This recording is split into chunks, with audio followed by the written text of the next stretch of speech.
기도드리겠습니다. 은혜와 사랑이 풍성하신 하나님 아버지, 저희와 함께 하시며 은혜 가운데 살아가도록 축복 주시사 코로나 변종 속에 아랑곳 없이 귀한 성일 예배의 자리에 모이게 하심을 진심으로 감사하오며 저의 심령이 오직 주님만을 향하여 경배와 찬양을 드리는 시간이 되게 하옵소서.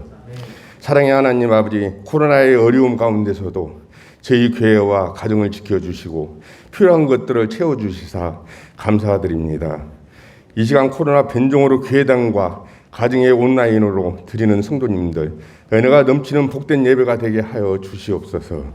하나님 아버지, 코로나 4차 유행이라는 요단강 앞에 이 어려운 환경 앞에 낙심되는 것이 아니라 더욱 능력의 십자가를 바라보며 말씀과 기도로 예배의 자리에 나올 때에 주님이 함께 하셔서 우리의 앞을 가로막는 사탄의 유혹이 있거든 밀려쳐 주시옵소서. 하나님 아버지, 무더위로 인하여 힘겹고 가을 장마까지 겹친 날씨에 코로나 변이가 언제 종식될지 모르는 답답한 가운데 있습니다. 원하고 기도하옵기는 코로나19 백신이 차질 없이 잘 공급되고 부작용 없이 접종되어 성공적으로 집단 면역을 이루게 하옵시고 그곳에 봉사하는 의료진 등 모든 분들 피곤치 않게 하시고 잘 진행할 수 있도록 인도하여 주시옵소서. 하나님 아버지, 성화교를 사랑하여 주시사 지치고 낙심하지 않도록 삶의 지혜와 능력을 주시고 세상적인 즐거움과 편안함으로 게으름에 안주하거나 익숙해지지 않도록 예배의 열정이 넘치게 하옵소서. 코로나 경제위기 가운데서도 각 가정의 방역이 잘 지켜 지도록 보살펴 주시옵고 경제적으로 어려움을 겪고 낙심하는 자영업자와 소상공인들을 위로하여 주시고 우리 교회 질병으로 어려움을 당하고 있는 성도들 치유와 회복의 은혜로 특별히 돌봐주시고 깨끗하게 고쳐주실 줄 믿습니다. 하나님 아버지, 저희 교회 4개의 목장이 있습니다.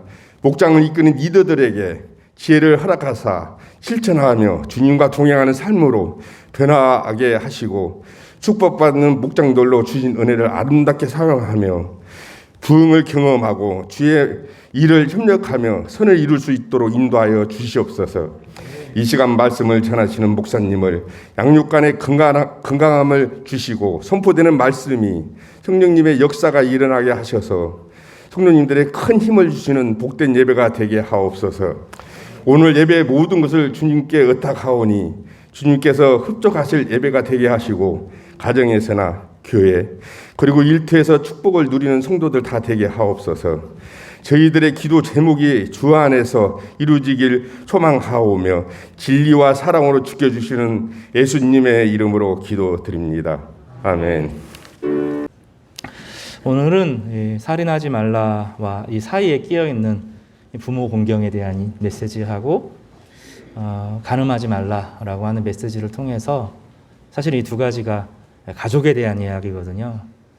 성경에서 말하는 구약을 넘어서 신약까지 전체적으로 말하면 하나님 나라의 가족으로 우리가 변해가는 건데 하나님 나라의 가족이라고 하는 주제를 한번 묵상하면서 이 긍정적인 명령 혹은 부정적인 명령이 우리 가운데 원하는 성경이 원하는 그런 바른 가치를 구현해내고 또 함께 배워가는 그런 은혜의 시간이 되기를 바랍니다.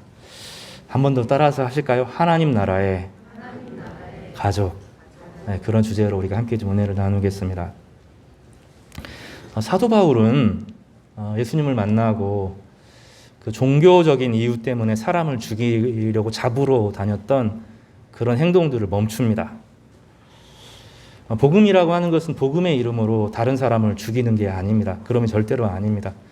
2000년 역사 가운데 그런 순간들을 여러 번 겪고 내가 아무리 옳아도 나의 옳음을 위해서 상대방을 죽이는 방식으로 이렇게 하는 것이 복음이 아니라 하는 것을 2000년 교회가 깨달았어요.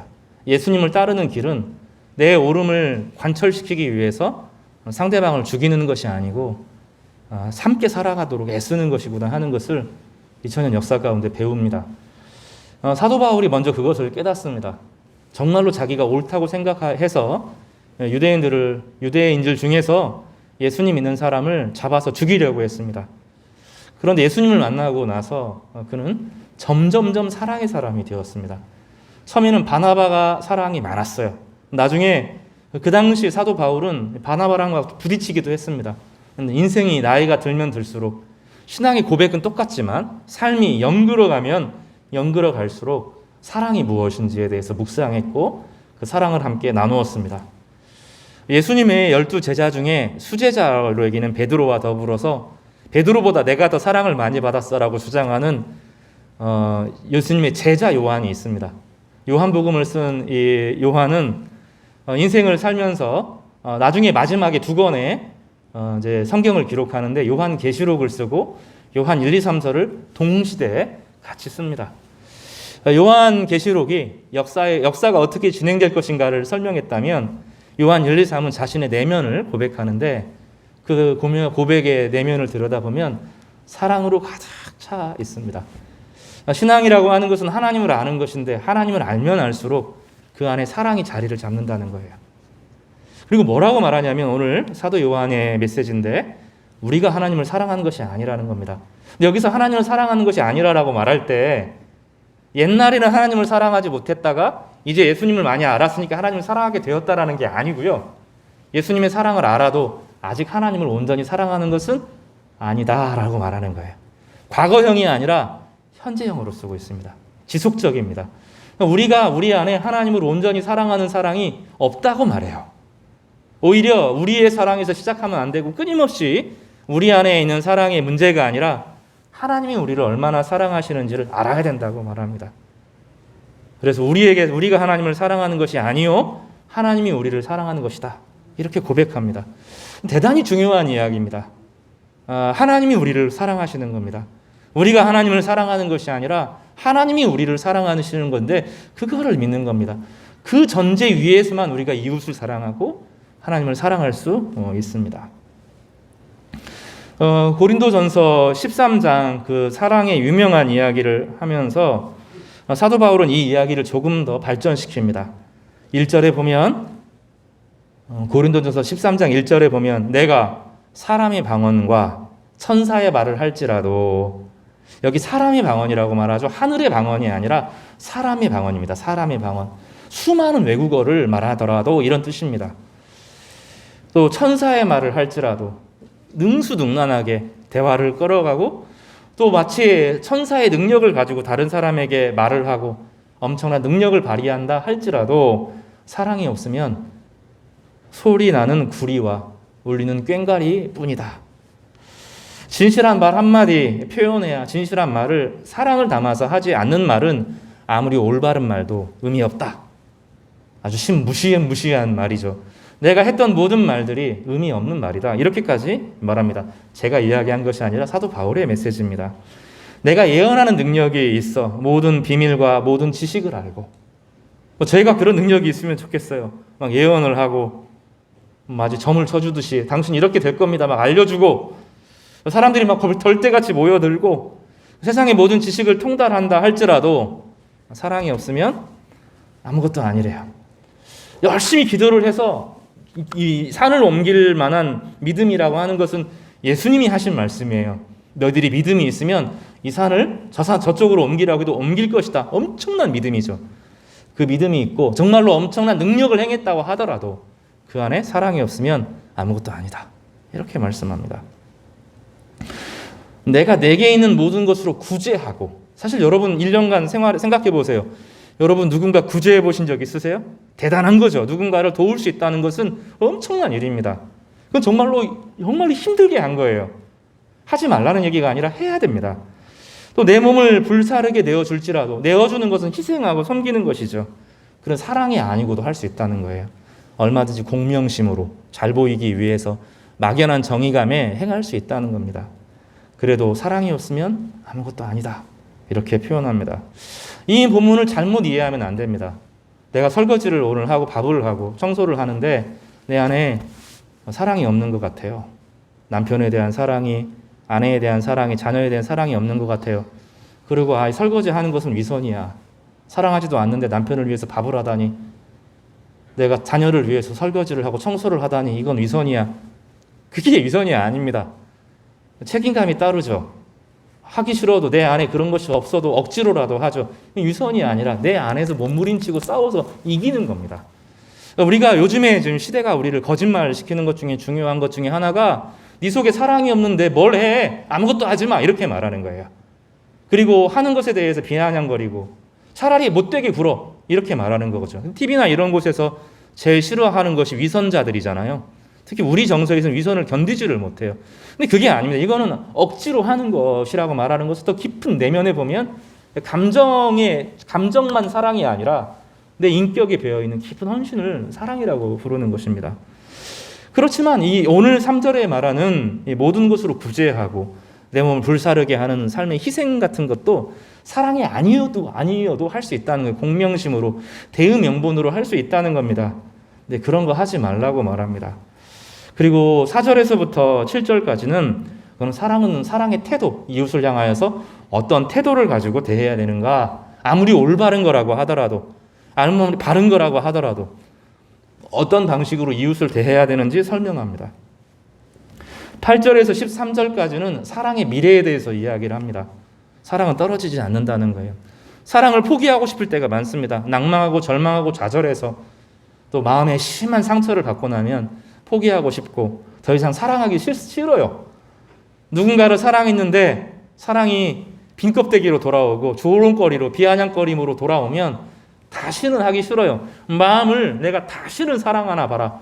마음을 딱 굳습니다. 단단하게 아주 야무지게 절대로 상처받지 않을 거야. 이렇게 합니다. 마음이 굳어지는 거예요. 독해집니다. 그럼 어떤 일이 벌어집니까? 하나님의 은혜가 사라지기 시작합니다. 기도가 막히기 시작합니다. 감동이 사라집니다. 기쁨들이 떠나갑니다. 끝까지 사랑해야 된다는, 그리고 사랑을 한다는 것이 힘들고 어려운 일이어도 하나님의 사랑을 향하여 나아가면 반드시 아름다운 열매가 있을 것이라고, 반드시 사랑은 열매를 맺는다고 말하고, 그런즉 믿음, 소망, 사랑 이 세 가지는 항상 있을 것인데 그 중에 제일은 사랑이라 라고 메시지를 마칩니다. 여기 보면 우리가 이 땅을 살아가는 동안에 사랑을 완전하게 할 수 없다고 선언합니다. 우리가 지금은 거울로 보는 것처럼 희미하나 그때에는 얼굴과 얼굴을 마주 볼 것이요 지금은 내가 부분적으로 아나 그때는 주께서 나를 아신 것 같이 내가 온전히 알리라. 이 땅을 살아가는 동안에 아무리 노력해도 하나님의 사랑을 알 수 없습니다. 하나님의 사랑을 다 알 수도 없고 하나님의 사랑을 다 이해할 수도 없고, 그러니 나도 다른 사람을 향하여 온전한 사랑을 할 수 없는 한계를 규정 짓습니다. 그럼에도 사랑하도록 요구하죠. 사도 요한에 대한 이야기를 했는데, 사도 요한, 예수님의 제자 요한은 여전히 하나님의 사랑을 다 알지 못한다. 우리가 하나님을 사랑하는 것이 아니오 하나님의 사랑을 하나님이 우리를 사랑하시는 것이다 라고 표현하면서 그것이 인생의 본질이라고 설명하고, 그럼에도 불구하고 하나님의 사랑을 조금이라도 경험한 사람들은 그 사랑만큼이라도 이웃을 향하여 자신의 삶을 사랑으로 나아가야 된다고 말하고 있습니다. 다시 고린도전서 13장 2절에 내가 예언하는 능력이 있어 모든 비밀과 모든 지식을 알고 또 산을 향할 옮길 만한 모든 믿음이 있을지라도 사랑이 없으면 내가 아무것도 아니오라고 선언하죠. 그래서 이 본문을 통하여서 우리는 하나 중요한 사실을 깨닫습니다. 나중에 하나님 앞에 다 갔어요. 하나님 앞에 갔을 때 그 사람을 평가할 때 하나님 제가 이거 했습니다. 민족운동, 독립운동 했습니다. 내가 막 교회를 몇 개를 지었습니다. 내가 막 병원에서 막 이렇게 엄청나게 희생을 하면서 섬겼습니다. 내가 악과 싸워서 이겼습니다. 내가 선을 많이 행했습니다. 내가 구제했습니다. 주님께서 그런 것을 가지고 달아보지 않는다는 거예요. 그 마음을 정직하게 들여다보시면서 사랑이 있는가? 내 사랑을 네가 조금이라도 알았는가? 온전히 아니지만 그 사랑을 알고 반응했는가? 사랑이 공명해서 커졌는가? 사랑이 그 안에 자리 잡고 있는가? 그거 하나 딱 보신다는 거예요. 우리가 지금까지 인생을 살면서 엄청난 업적이 없어도 우리가 그래서 이 사랑을 좀 구하시기를 바랍니다. 하나님, 사랑은 하나님이 주시는 것이니까 하나님이 내 안에 하나님의 사랑을 부어주십시오. 하나님의 사랑을 알게 하여 주십시오. 하나님의 사랑으로 나아가게 하십시오. 이런 그런 은혜가 우리 가운데 있기를 바랍니다. 그래서 우리 굳은 마음이 좀 딱 부서졌으면 좋겠어요. 밀가루처럼 다 굳어지고 풀어지고 나면 가루로 하나님께 나아가기도 하고 가루를 가지고 떡을 만들어 하나님께 드리기도 하고 비로소 생명의 역사가 생겨나는 것이죠. 하나님 앞에 모든 평가는 우리 안에 있는 사랑의 깊이로 결정되는 것입니다. 부모님을 향한 사랑, 그리고 또 자녀와 부부의 사랑을 오늘 성경에서 소개를 합니다. 놀라운 것은 성 10계명을 가만히 보세요. 아버지와 부모에 대한 사랑이라고 하는 것은 부모를 공경하는 것을 그치지 않고 에베소서에 넘어가면 자녀는 부모를 공경하고 또 부모는 자녀들 노엽게 하지 않고 잘 돌보고 여기 쌍으로 이루어지면서 한 가족이 이루어집니다. 그러니까 내가 아무리 옳아도 자녀들에게 막 뭐라고 해서 자녀가 막 노여워지는 상황 만들지 말라는 거죠. 에베소서에서 이제 그렇게 한 짝을 만들면서 가족 안에서 부모와 자식과의 관계를 설명하죠.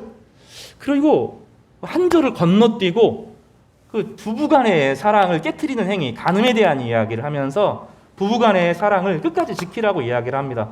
그런데 이 두 가지가 연달아 나오면 좋은데 가운데 살인이라는 계명이 끼어 있어요. 그러니까 이 두 가지 양쪽에서 부모와의 관계, 부부가의 관계가 깨어지면 살인이 된다는 거예요. 우리 인생의 수많은 이유들이 이 가족을 통해서 지켜진다는, 하나님께서 이 가족을 주신 이유와 목적을 이 안에 설명하고 있는 것입니다. 이 본문을 율법적으로만 이해하면 어려움이 있습니다. 이 부모를 향한 사랑, 또 부모가 자식을 향해 하는 사랑, 가족에 대한 사랑을 십계명에서 이야기하는 이유는 그것이 목표가 아니라 최소의 출발점이기 때문이에요. 부모 사랑해야지 인생을 다해서, 그러면 그게 목표가 아니라는 거예요.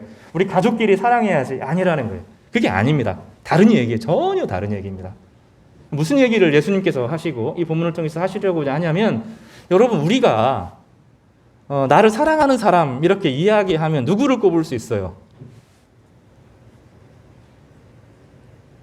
여러분 가끔 그런 거 의심하시기도 하죠. 내 아내가 나를 사랑할까? 나는 아내를 사랑할까?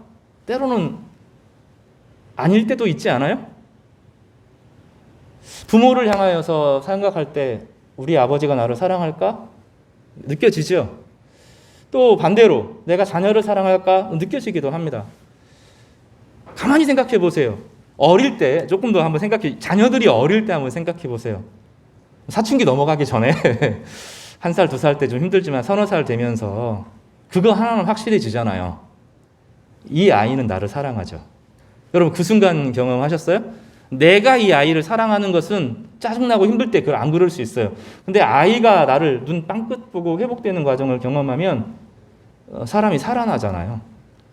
자녀들을 낳아서 기를 때 그 순간은 오래 안 와요. 오래 안 가는 거죠. 있는 그대로 아이가 엄마를 향하여 사랑하는 것을 볼 때 엄마는 엄마가 되죠. 그때 자격을 갖추고 엄마가 되는 게 아니잖아요. 자격시험 보고 이제 엄마 자격시험, 아빠 자격시험 합격한 사람만 부모가 돼, 그게 아니잖아요. 애를 낳아서 기르면서 그 아이가 사랑하는 사랑이 우리 안에 들어와서 내 안에 굳은 마음들을 깨트리고 엄마가 용감해지는 거죠. 그 사랑을 받았기 때문에, 아이의 사랑을 받았기 때문입니다. 이 세상에서 믿을 수 있는 사랑은 거기서 시작해요. 엄마가 아이를 사랑하는 거, 아빠가 아이를 사랑하는 거, 그 아이가 엄마 아빠에게 대하는 그 사랑에서, 그리고 결혼하는 부부 가운데서 정말로 사랑한 부부가 두 사람이 만나서 그 불꽃 같은 눈으로 눈이 초롱초롱해지고 가슴이 설레면서, 제일 설레이는 순간이 언제입니까? 여러분 다 잊어버렸어요. 지금은 잔소리하는 마누라 이렇게 생각하고 이렇게 생각하니까 무너졌지만, 사실은 생각해 보세요. 여러분이 그 불꽃 튀기는 사랑을 할 때 가장 흥분될 때가 언제입니까?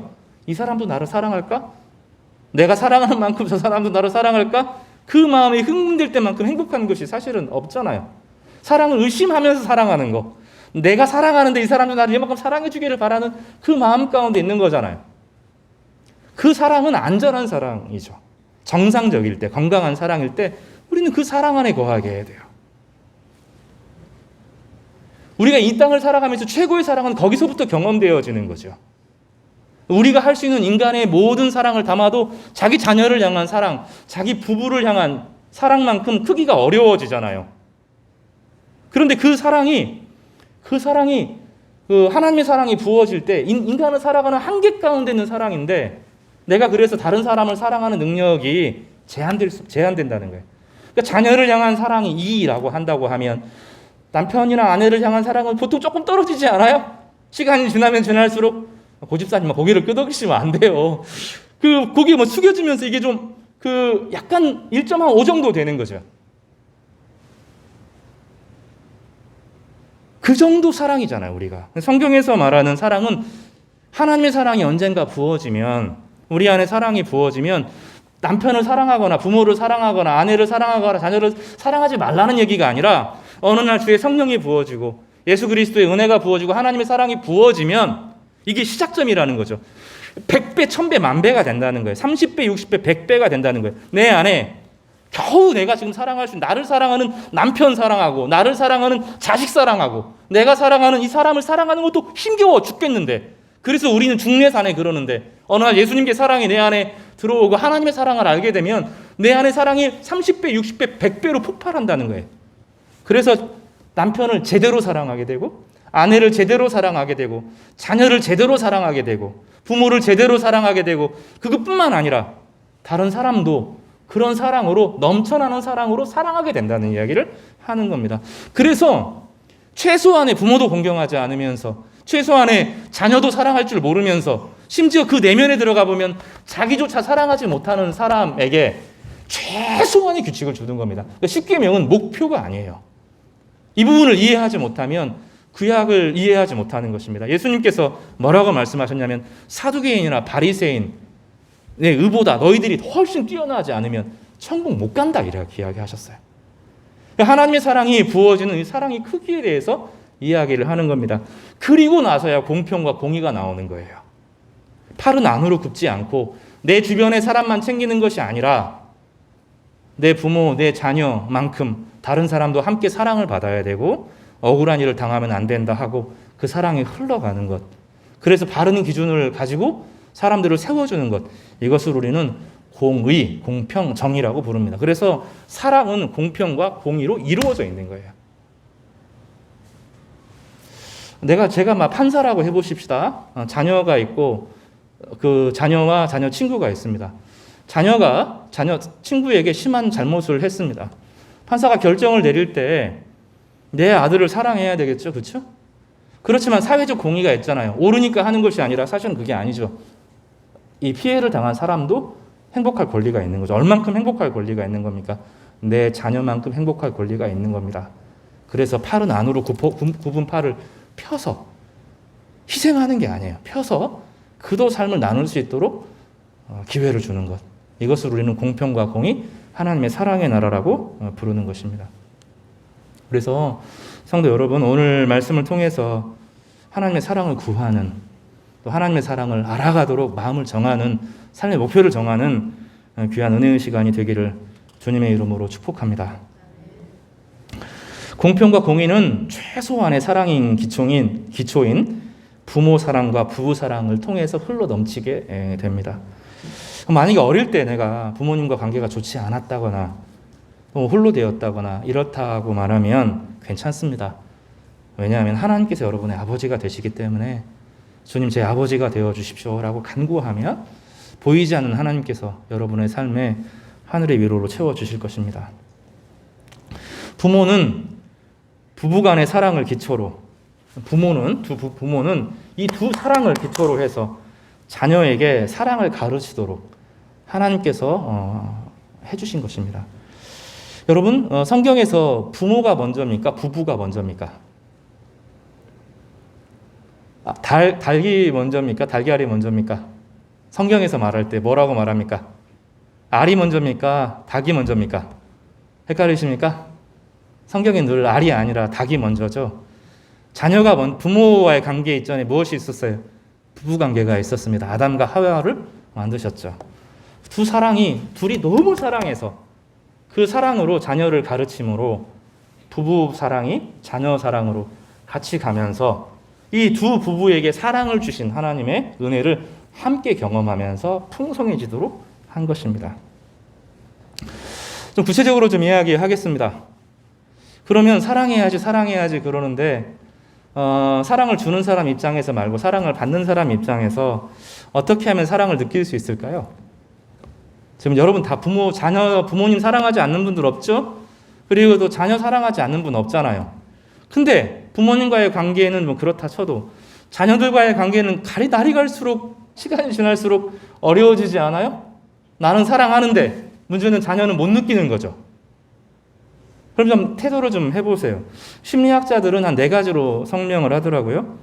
어떤 사랑을 받을 때 내가 이 사람에게 사랑받고 있구나 어떻게 느끼냐 하는 겁니다. 보통은 첫 번째는 인정과 격려에 예민한 사람이 있다는 거예요. 격려해주고 칭찬해주면 이 사람이 나를 사랑하는구나 느낀다는 거예요. 집에 들어갔는데 왜 이거 안 했어? 이런 식으로 또 양발 던지고 있네. 이렇게 하지 말고 내가 사랑해서 그러는 거죠. 남편을 바로 잡으리라. 사명감을 가지고 바로 잡으려고 하는데 그런다고 사랑이 느껴지진 않는다는 거예요. 인정과 격려를 통해서 어떤 사람은 사랑을 느낀다는 겁니다. 또 어떤 사람은 인정과 격려가 아니라 내가 인정해 주는 거잖아. 이거는 어떤 사람은 그 사람 이야기를 끝까지 잘 들어주면 이 사람이 나를 사랑하는구나 라고 느낀다는 거예요. 여러분 잘 들어주시기를 바랍니다. 어떤 사람은 표현을 해주면 사랑을 느낀대요. 요즘에 청소년들은 잘 안 되죠. 그게 표현하면 부담스럽고 불편하고 이렇게 느끼는데 표현이라는 건 말과 몸으로 표현하는 거죠. 말로 내가 사랑한다. 너 참 좋은 사람이야. 내가 너 참 보고 싶었어. 표현을 해줍니다. 글로 표현을 해줍니다. 지금은 글의 시대가 사라져버렸죠. 여러분 다음 세대들은 어린 세대들은 정말로 불쌍한 세대예요. 여러분 세대는 편지라는 걸 써봤잖아요. 편지. 두근거리는 마음으로 편지를 써봤잖아요. 애들이 편지가 어딨어요. 카톡 보내주는 것만으로도 과분하죠. 표현을 해주면 어떤 사람들은 사랑을 느낀다는 거예요. 어떤 사람은 선물을 받으면 사랑을 느낀다는 겁니다. 4가지 중에 한번 생각을 해보세요. 우리 자녀가, 우리 부모님이, 우리 부부가 어떻게 하면 사랑을 좀 경험하고 느끼게 될까? 그러니까 머릿속으로 사랑하는 사랑은 의미가 없는 거예요. 주님께서도 머릿속으로 사랑하는 것이 아니라 육체를 입고 이 땅에 오셔서 사랑을 표현하셨잖아요. 사랑을 좀 표현하시되 한 다양한 방식으로 지금 이 카테고리 중에서 우리는 어떻게 해야 그 사람에게 사랑이 갈까? 사랑을 느낄까? 어떻게 하면 공감하고 공유할까? 한번 진지하게 좀 생각을 해보시기를 바랍니다. 그래서 집에 갈 때 좀 꽃 한 송이라도 들고 좀 가서 사랑한다고 이야기, 무슨 꽃이냐고 이런 소리 들어도 그렇게 좀 하고 이야기도 좀 들어주고 잔소리 말고 좀 격려도 좀 해주고 그 다음에 잔소리 좀 하고 그런 지혜가 있으면 좋겠습니다. 오늘 그 본문은 출애굽기 20장 12절에 보면 아주 간략한 메시지죠. 그렇지만 간략하지 않습니다. 명령과는 조금 다른 메시지가 있습니다. 12절에 보면 내 부모를 공경하라 하고 조건을 딱 걸어요. 그리하면 내 하나님 여호와가 내게 준 땅에서 내 생명이 길리라. 이것을 장수의 복을 말하는 건 아닙니다. 장수의 복을 말하는 건 아닙니다. 땅에서 오래 산다는 거예요. 이것은 하나님 주신 삶의 분깃이 있는데 그 분깃을 빼앗기지 않는다는 겁니다. 그러니까 그 하나님을 사랑하는 그 사랑을 경험한 사람이 하나님의 사랑을 신뢰하는 그 사람이 부모를 공경하면 하나님이 그 사람에게 주시고자 한 원래 분깃이 있는데 그 분깃을 빼앗기지 않는다는 것입니다. 이것을 이 본문을 그 사도 바울이 에베소서 6장 1절에서 3절에 이렇게 표현해요. 똑같은 표현을 다르게 말합니다. 자녀들아 주 안에서 너희 부모에게 순종하라. 이것이 옳으니라. 순종한다라. 하나님 안에서 순종하는 것입니다. 이 전제가 있겠죠. 부부가 어떤 부부여야 됩니다. 부부가 먼저 하나님을 경외하는 사람인 거죠. 그래서 이 사랑이 자녀에게 흘러가는 것입니다. 그러면 이것이 옳다라고 선언하면서 내 아버지와 어머니를 공경하라. 공경하라고 하는 것은 아버지와 어머님의 자리를 인정해 주라는 뜻입니다. 이것이 약속 있는 첫 계명이다 이렇게 말하죠. 지금 우리에게 문제는 대단히 어려운 문제입니다. 왜냐하면 저를 좀 보시기 바랍니다. 이게 대단히 어려운 문제입니다. 왜냐하면 예전에 우리의 부모님은 하늘 같았어요. 하늘. 스승의 은혜는 하늘이고 부모의 은혜는 하늘입니다. 하늘은 잘못하면 안 돼요. 하늘은 땅에게 잘못하면 안 돼요. 그래서 이 부모의 권위는 하나님과 같았어요. 옛날의 권위는 하나님과 같았어요. 그러니까 절대로 자기 약점을 드러내거나 자기의 실수로 드러내면 안 됩니다. 그리고 자녀들은 신적인 권위로 복종해야 돼요. 그럴 때만 관계가 유지되었다고요. 이 대한민국이라고 하는 나라, 이 조선이라고 하는 이 500년의 역사는 그걸 가르쳤어요. 이 신분제, 부모와 자녀가 부모의 관계가 아니라 신분이었어요. 신분. 자녀는 부모에게 무조건 불복해야 하는 말이면 무조건 완전히 자기가 없어지더라도 완전히 그래야만 관계가 유지된 겁니다. 그러니 부모님은 헛된 것에 무게를 잡을 수밖에 없어요. 좋은 게 아닙니다. 부모 입장에서도 엄청난 권위를 자기가 주장해야 되고 조금만이라도 자녀에게 틈이 보이면, 약점이 보이면 견딜 수가 없는 거죠. 그래서 자녀의 권위가, 자녀가 나를 조금이라도 인정해주지 않는 것 같으면 부모가 아니라 신적인 분노로 화를 내는 거예요. 그러니까 부모가 자녀에게 내리는 이 분노들의 대부분은 정상적이지 않아요. 예전의 어른들을 말하는 겁니다. 정상적이지 않고 신적인 거예요. 부모는 신이 아니거든요. 스승도 신이 아니고 왕도 신이 아니고 부모는 부모 자리가 있는데 이 자리를 사실은 너무나 과대한 책임을 요구받았던 것이죠. 그래서 부모님들에게 부모님 저 다른 생각이 있습니다. 그러면 부모 입장에서는 화가 나는 거예요. 내가 너에게 어떻게 했는데 이렇게 나오게 되는 거죠. 사실은 대화 관계가 아닌 거죠. 부모 관계가 아니라 자기가 신처럼 변해 있다는 거예요. 자기 권위가 도전받는데 화를 내고 못 견디는 것은 비정상적인 겁니다. 인간의 자리를 넘어선 거죠. 인간은 인간이어야 되는데 그 권위를 넘어선 것이죠. 그래서 이거를 사도 바울이 주 안에서라고 단어를 선정하는 것입니다. 하나님을 경외할 때 하나님을 사랑하고 하나님의 자녀의 입장에서 자녀들을 대하는 것이죠. 그리고 그런 부모를 공경하는 겁니다. 우리 부모님의 자리를, 부모님이 나를 키워준 것을 인정하고 부모님이 나를 사랑했던 것을 인정하고 부모님이 과거에 나에게 했던 은혜들을 기억하고 감사하고 그런 최소한의 경배를 가지고 부모님을 대해야 하라는 거예요. 그래서 존중하는 겁니다. 그러니까 여기서 공경하라고 하는 현대적인 번역은 존중해드리는 겁니다. 삶의 자리를 존중해드리는 것입니다. 그리고 또 하나는 이 본문 안에 경제적인 의미가 담겨 있습니다. 부모가 절대로 가난하지 않도록, 비참해지지 않도록, 수치를 당하지 않도록 그의 삶을 지켜주고 보호하고 공양하는 이것을 우리는 공경이라고 표현합니다. 그리고 이것을 뭐라고 표현하죠? 이는 약속이 있는 첫 계명이다. 이 약속이라고 하는 것은 반드시 하나님께서 성취하신다라는 말이에요. 오늘 본문에 뭐라고 그랬죠? 출애굽기에서 뭐라고 했죠? 이거를 내 땅에서 장수한다. 하나님이 주신 기업을 누리고 산다. 이렇게 강조하고 있는 겁니다. 그래서 이 내 부모를 공경하라고 하는 대단히 강조점이 있어요. 아주 힘 있는 메시지입니다. 그 은혜가 여러분에게, 우리에게 있기를 바랍니다. 약속 있는 계명입니다. 다른 계명하고 성격이 다르다는 거예요. 다른 것은 안 하면 혼나는 것이지만 부모를 참되게 경배하고 공경하면 그 자리를 인정해주고 존중해주고 그의 삶의 자리를 책임져주면 하나님께서 그의 삶을 그 삶에서 아름다운 삶을 살 수 있도록 하나님께서 삶의 분깃을 누리도록 하나님께서 주시고자 하는 복을 누리도록 하시겠다 하는 것이 에베소서의 말씀이고 출애굽기의 메시지입니다. 3절과 4절에 보면 이로써 내가 잘되고 땅에서 장수한다 이런 그 부연 설명을 하고 있고요. 한 절을 더 말합니다. 또 아비들아 너희 자녀를 노엽게 하지 말고 이렇게 표현합니다. 노엽게 하지 말라는 것은 분노하지 말라는 겁니다.